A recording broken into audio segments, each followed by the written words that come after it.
What's up, everybody? It is Truston and Whitney. And welcome to the Tug of More. That's right.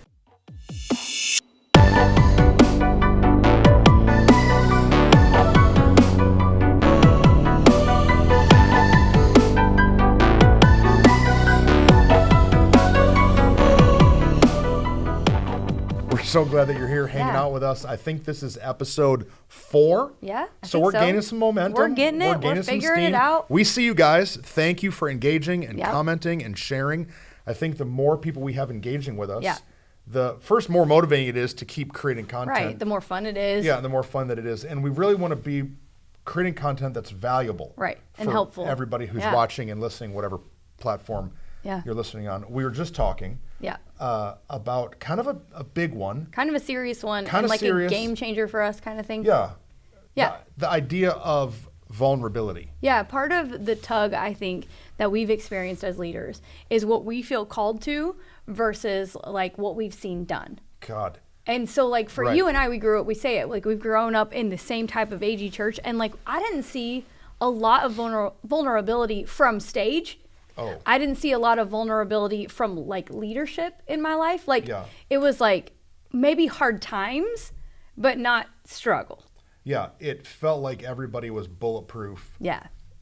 Like the devil couldn't hurt them. Right. Even though they might have faced some difficulty. They never argued. They didn't always cry. made it through in a great way. And so, which was very hard for that to kind of be the model or the example given, because then when I started feeling those heavy moments, I was like, oh, I'm weak.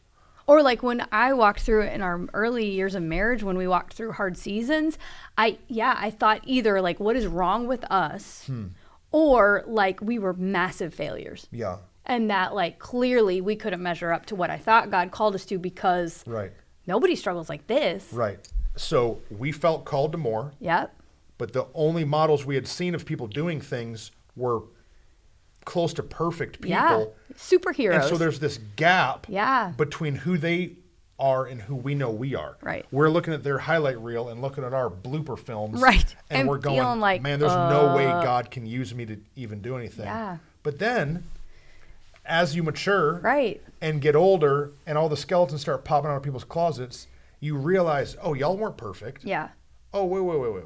Y'all looked like a superhero, but you're only Clark Kent. No, right. The other day we were talking, I think my season in working in like retail and all of that helped me see that people who look like on the outside they have all the money, they don't, because there were so many times when I was working in retail where people who looked like on the outside they could afford anything, their card would get declined. Yeah. And so as like a person growing, I was like, that's true there. Yeah. Maybe that's true in some other areas. Right, y'all full of it. Maybe some people be not saying all the words about what they're really going through. Yeah. And God gave us this weird opportunity to make the decisions of how we led. Yeah. And, for me as a communicator, I decided to be vulnerable. Right. I decided that it's a lot of work to pretend.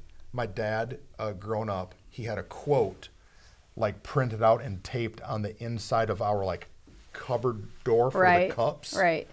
And it was a quote from Abraham Lincoln. And it said, no man is smart enough to be a successful liar. Right. It was like this thing. I saw it every day, like for my whole life. And I think that like the lie of I'm perfect. I'm fine. I don't have any mistakes. I've got it all together. Right. No one's smart enough. No, it's exhausting. No one's strong enough to be able to live that. Yeah. And I think it just got so drilled into me that honesty is the best policy. Right. That it like even crept into my like vulnerability. Absolutely. And so I remember it very vividly, but let's talk about it.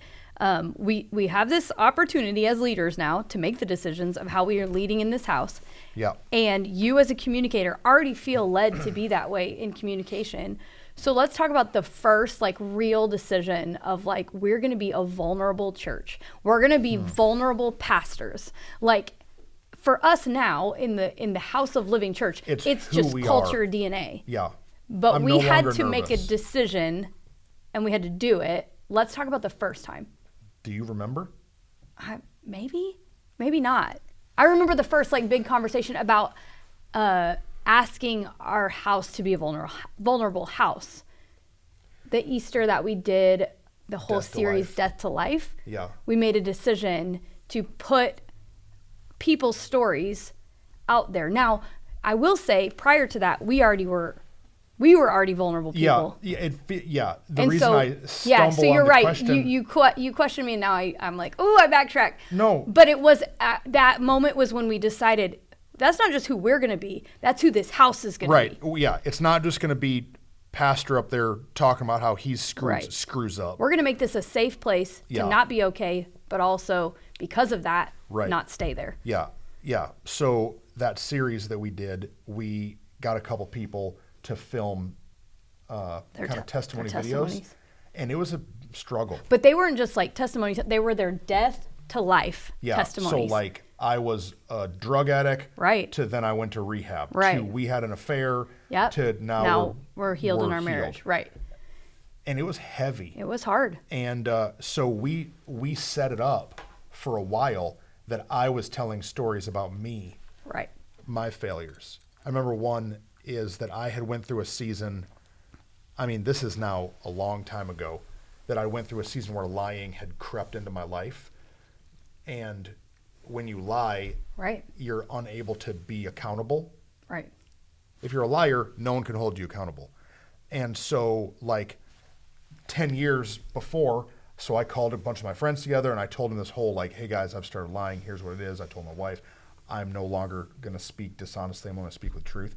And so I remember telling that story on stage. Yeah. Kind of being scared. Yeah. Like, don't nobody want a pastor that's used to be a liar. Right. And so, yeah, we just kind of had to on-ramp the church in the culture of transparency and vulnerability. Yeah. And some people thought it was the worst. We got emails and phone calls of people saying, you are ruining those people's lives. Right. By allowing them to share. Yeah, that if you put someone on the stage and they say they had an affair, you're ruining that person's life because no one in the church will ever look at them the same. Right. Well, maybe. Yeah, not if we stop reading the Bible, right? Then that's how we look at people. Or if we create a culture in our church of judgment and not what the Bible actually says. Right. The Bible says that all of us have sinned and fallen short of the glory of God. Right. And that it's through the word of our testimony that other people can find deliverance. Right. It's good. And so I think when a church or when a leader or a mom or a dad or a business owner makes the decision to not put on this staunch, protected, guarded, bulletproof, impenetrable front, then everybody else can just be normal and we can actually help each other grow. What do you think the fear is for people in being vulnerable? Like you just mentioned moms and dads, and we're both parents. I have 2 teenagers, you have 2 elementary school age kids. What do you think the fear is in being honest and transparent with my kids about a struggle that I've had in life? Like, why do you think people hide from that? I think that we are so concerned with our image that we do everything we can to protect it. I mean, we literally have filters on our cell phones to tune our image. What are you saying about all my filters? I was at the gym the other day on the treadmill, and there's this girl, there's like a workout floor in front of this section, and there's this girl, I'm telling you, she's taken the same photo 20 times. Yeah. She's got her butt out and her arm bent. She looks like she's about to break her back taking this photo. She took it over and over and over and over and over and over, showing it to her friend and over and over and over. And then finally she like smiles and posts it. I'm like, that's not what you look like. Right. You do not look like this photo that you just posted. No, right. And I think that we spend so much energy manicuring, is that the word? Manicuring, yeah. Manicuring our image that we want our kids to think that we know everything. That's good. That we can't tell them, dude, I did that. We're like scared that, we won't look as good to them. And in ministry, it's the same way. No, it's true. I made a choice a long time ago that I was going to respond to any altar call that I felt led to. Yeah. Because for so long, like at my church growing up, or even when I was a youth pastor, there would be someone speaking and like I would know stories of people in the room, and he'd be like, if there's anyone here that is dealing with this. We want to pray for you. And people wouldn't come down and get prayer. Right. And I'm like, y'all need to be running down Right. there. And so now, whenever I'm in that moment, I intentionally jump to my feet. Yeah. I've actually been with you in moments when I've been like, because we are friends, I know Yeah. your life and I know a lot of your struggle, where I'm like, yeah, like he responded to that because of his heart to be humble and to always be vulnerable, because I'm like, he was like kind of struggling with it, but but you're not struggling to that level. But I've grown so much respect for you in that, because your willingness to say, hey, I'm just a person. I would rather put myself in a position to grow and be forgiven, Right. and have someone pray for me and Yeah. speak life into me, than to sit in my row Right. and act like I got it. Yeah. Because I don't got it. No. And maybe I have it today, but I might not have it tomorrow. Right. And I think it leads me to like my answer to why, as parents, as leaders, whatever, I think at least for my parents' generation, there was so much fear that if they shared their struggle, that I would then become vulnerable to the struggle. That like, as long as we don't talk about it, she won't struggle with that. I never thought of that. But they didn't realize that, like, and I think all of us are learning as leaders, like the most personal things are actually the things that most people actually struggle with. And so like for what we talked about just at the top, like there were so many seasons of my life when I thought, I guess I'm just a loser because I'm struggling. But I think that their generation felt like, if I don't talk about our struggle we had in our relationship being physical before marriage, then Whitney won't struggle with that. Yeah. If we don't talk about the temptation of my friends in high school, then if we let her know that that's a thing, Right. then maybe it will open a door. Yeah, it's like if we bring this up, if we say the word pornography to our son, Right. maybe he'll Google what that is. But that's so absurd. Right. The Bible says that all sin is common to man. Right.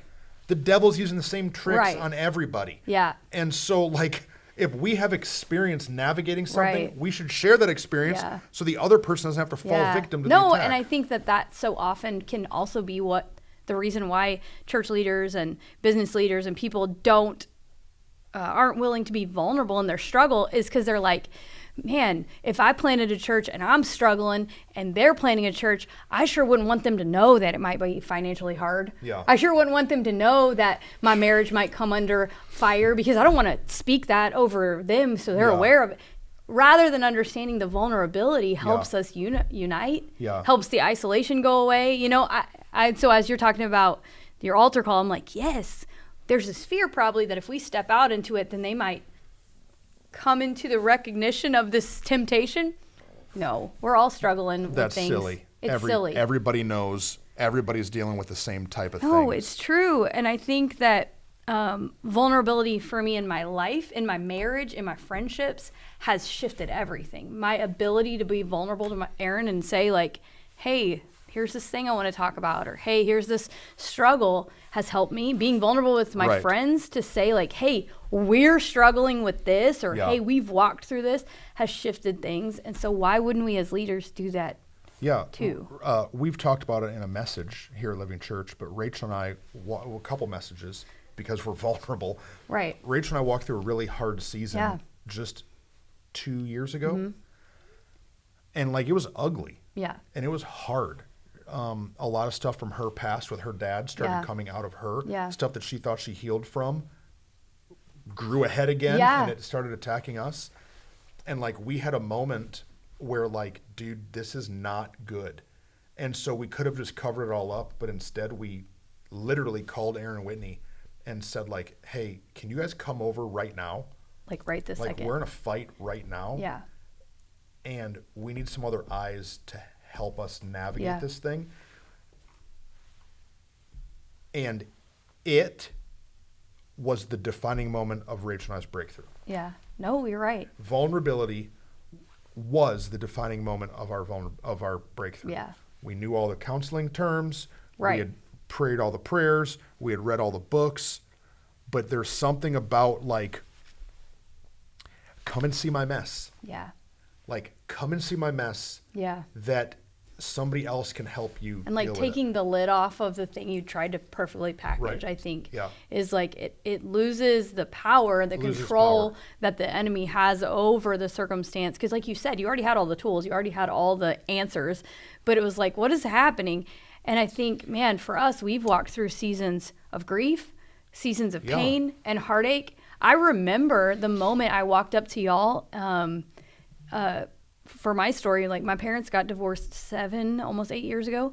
And like it had so shifted and happened so quickly that we hadn't even had time to talk about it as friends. And on a Sunday morning, we walked up to the front row in a prayer moment and just blurted it out to you. And I'm like sobbing, like, what? Because it was like, I have to tell my friends as fast as I have can. to get it out. Because I have to be vulnerable to the people Yeah. that I know love me, that I trust, that can help. Because for us in that 24 hours, like Aaron's carrying this giant weight by Yeah. himself. Yeah. Because I'm broken. I'm devastated. As you should be. And I'm a mess. Right. Yeah. And this was so long ago that we were really close friends, but not yet, I guess, in the moment of like, hey, come over right now. Right. But yet the moment we saw you, it was like, run to them, help us. And I think that those experiences of life have taught us that's what everybody needs. Yeah. And not everybody has those friends yet. Mm-hmm. Not everybody has that community yet. Well, so why not build a place? Right. Well, let's build a place. Let's build a church. Let's build a house where people can be vulnerable. Yeah. And if you don't have that kind of community, you have to start building it. Right. Because the reason that the Babas and the Barth are as tight as we are Yeah. is because every one of us has been vulnerable to each other about our own stuff. About devastating and There's hard and not, tricky there's, things. There's not one of us at the table Yeah. that's above. No. I know what Aaron's walked through. Yep. He knows what I walked through. Right. Same Right. thing for you and Rach. Same thing for us For as all couples. 4 of us, yeah. The tough thing about vulnerability is the moment you're vulnerable, you immediately regret it. Yeah. Because you've literally become naked. I mean, being vulnerable is being naked. You immediately regret it. Right. I'll be on stage preaching and I'll tell a story about my failure. I'll tell, just at Easter, I gave this like list of sin that had came into my life. And I'm up there on Easter and I'm saying like, yeah, or a season that I was addicted to pornography. And as it comes out of my mouth, I'm like, oh God, oh, why did I say that? It happens every time. You come down to the front on Sunday for prayer. Right. You go back, your makeup's all smeared all over the place. And you're you like, immediately regret it. Why? Because Everyone's looking and thinking, what is she walking through? Oh God, I wonder what she did. Wonder what he did. Wonder what happened. why are they crying? Yeah. But guess what? Who cares? Who cares?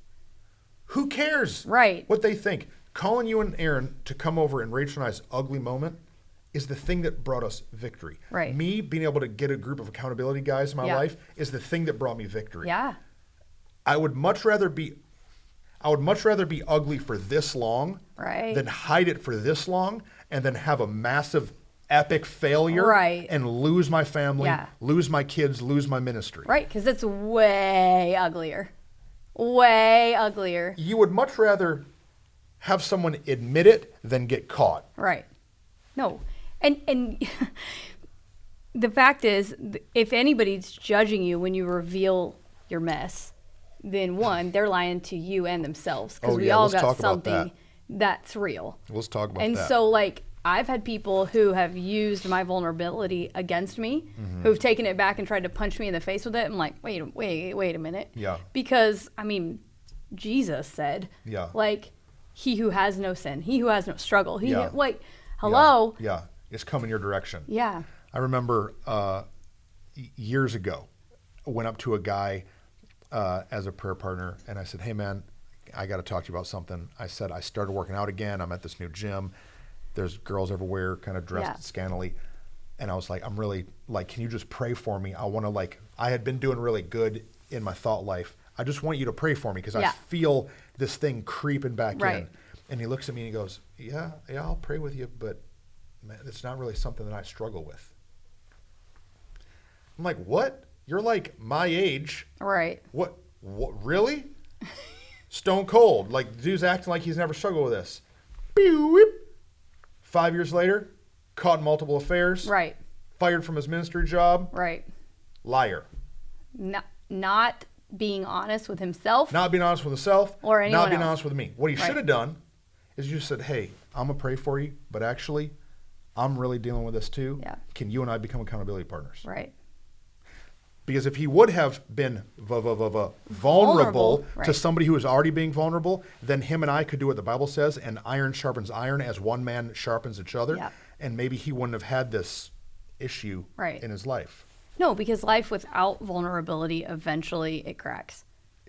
Because no man is smart enough to be a successful liar. It's the greatest line. That is. Abraham Lincoln, he was smart. Oh, dude, but honestly. it's true because, man, those I know who won't be vulnerable, they may not they may not have had, let's talk about this. They may not have had giant failure, but they've had giant depression or Yeah. giant anxiety. The lie, it cracks somewhere. It cracks somewhere. We're talking about the tug of more. Yeah. We're talking about how God's called us to more. And all of our areas of life are connected. They're all connected. And so, like, I cannot have more in my leadership ministry if I don't deal with the issues of my personal Come on. health. Right. Not physical health. Well, physical health too, but in my emotional health. That if No, I don't it's true. deal with my junk, I'm not going to be able to elevate to where I know that God has for No, me. it stifles you. It hinders you. It Yeah. keeps you back because, I mean, creating a false sense of who you are and a false sense of what life is, that takes energy. Yeah. And so I would much rather just be real about who I am Yeah. and then be able to give my energy to what I'm called to Yeah. rather than spend all the energy hiding it. Let's talk about, you said something that's really good. Let's talk about, so you're vulnerable, Yeah. and then someone throws shade at you, Yeah. and then it scares you to be vulnerable again, Yeah, it's true. right? Yeah. No, so for a long season of my life, because of being vulnerable to people that then threw it back to me, it was harder to be open. Right. You know, I mean, we've been friends a long time. There have been times and seasons I'm great at loving. I'm never going to judge anybody who shares their junk ever. I'm good at that part. But even just being vulnerable about some things in life has been hard for me in seasons because of the rejection and the pain I've walked through. So if you were vulnerable before and someone turned it on you, it makes it easier to stay clammed, Right. shut up. But But- if that's you, don't stay there. I was going to say, but what I had to learn was test and tried and true. Something we say about our friendship all the time is like ride or die. Yeah. Because we've learned that we can trust each other in Yeah. it. And so for me, it took some little baby steps of like, hey, I'm going Okay. to tell you this little thing. Yeah. What are you going to think about it? Yeah, let me test the waters Let me test it. and see if in 2 weeks Try it out. you like look at me and you're like, yeah, well, you this. Right, because it can be easy to go, you know what, people are the worst. Because you're right, people are the worst, but they're also the best. Yeah. And so you can find people that are the best, but how do you know? How do you know when you thought somebody else was the best before and they ended up being the worst? You just try it out, just Yeah. a little bit. Yeah. You don't got to tell everything you know. I think there's a difference between vulnerability and transparency. Like, we can't be completely vulnerable all the things with everyone. We can Oh. be super transparent about a lot of stuff. Yeah. But to be like every detail, because you've shared your story, but you haven't shared every detail of every piece. Right. Because it's not helpful and valuable. No. But the parts that are valuable, you're going to share. For sure. And so, so the ride or die for us has come from 1,000 conversations of like, I'm going to just say this little bit. Oh, yep, that was trustworthy. Okay, here, let me give a little more. Right. And then here, let me give a little more. Yeah. And eventually when you do that and you find the place, and I believe that at Living Church, you won't find any place or any people where you won't be able to be sure. yourself and be met with love You and gotta care. you gotta let the crazy out a little bit. You got to. And as you start to let the crazy out, it's not in there anymore. The scripture talks about, I don't know what the reference is, but it talks about how that if we pull the darkness Yeah. into the light, Right. it no longer can thrive in the dark. Right. It itself becomes light. Right. It's like if you've got mold under the cabinet. We had Yeah. a leak in our Yeah. kitchen sink once, and there's all this mold down there. And so we had to just open the doors and bust out the drywall and Right. put a fan on it. And like, you have to just expose it. And when we would be willing to expose our failures, it allows them to become victory.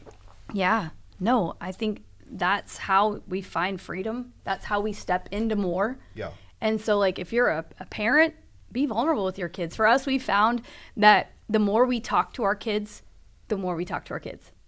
The more we are just willing to tell them what's up, where we've been, where we've hurt, where we've struggled, the more they'll talk to us about where they're struggling. And I think that as parents, as leaders, for us now in our team, they know they can come to us, they can talk to us, because you said before, like, I'd rather you talk to me now than when it's exploding. For sure. And so it makes stepping into more so much more consistent and possible. Yeah.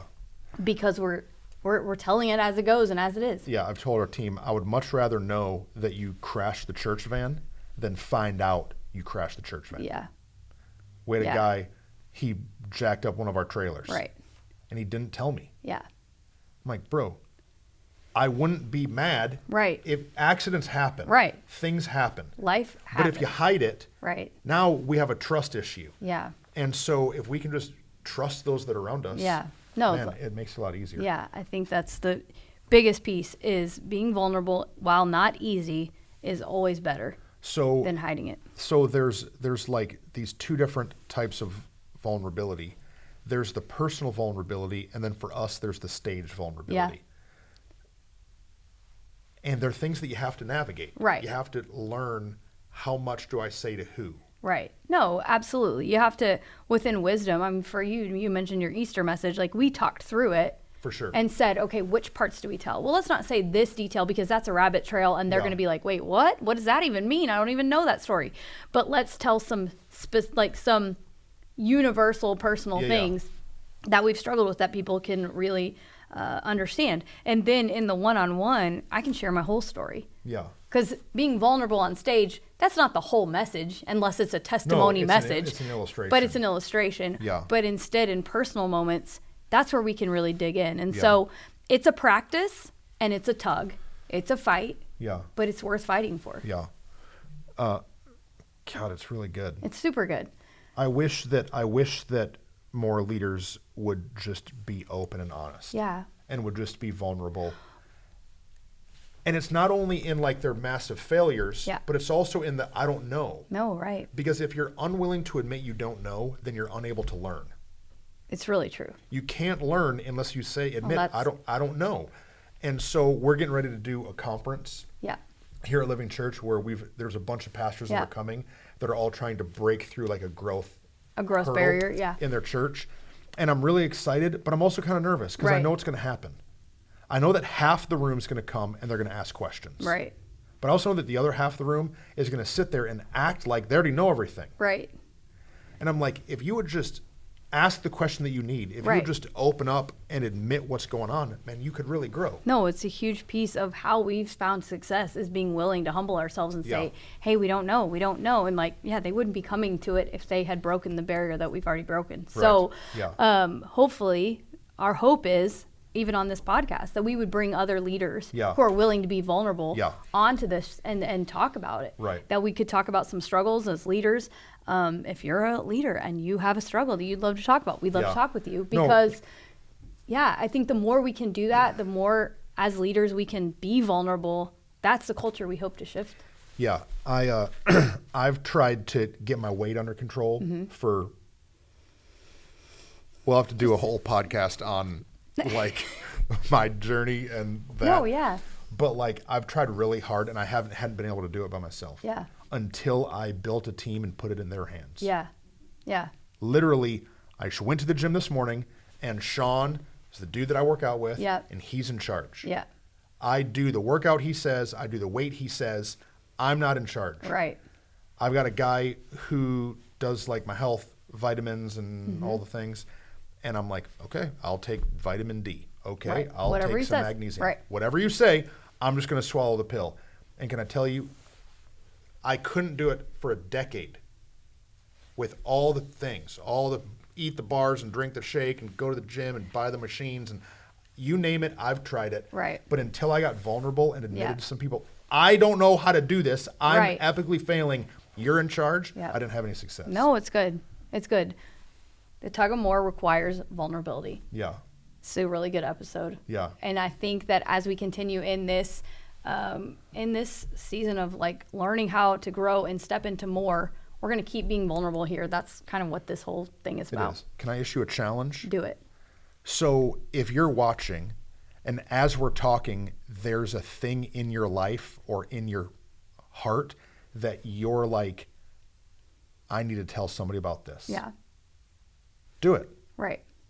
You know that you have a friend somewhere that loves you, that loves Jesus, that you could call and say, hey, here's what I'm going through. Right. I need some help. And do it. And because when you pull that junk out of the darkness and into the light, everything will change. Because vulnerability is safe. It's the safest place. And so maybe they're saying, no, they don't. So if you don't, that's fine. You can send us a message and you can be vulnerable to us. Yeah. Because you're not going to receive judgment. And we're only going to encourage you because that's what we're called to do. We're going to speak love and truth. That's right. That's a good one we should do. That's a good one. Love you guys. Love y'all.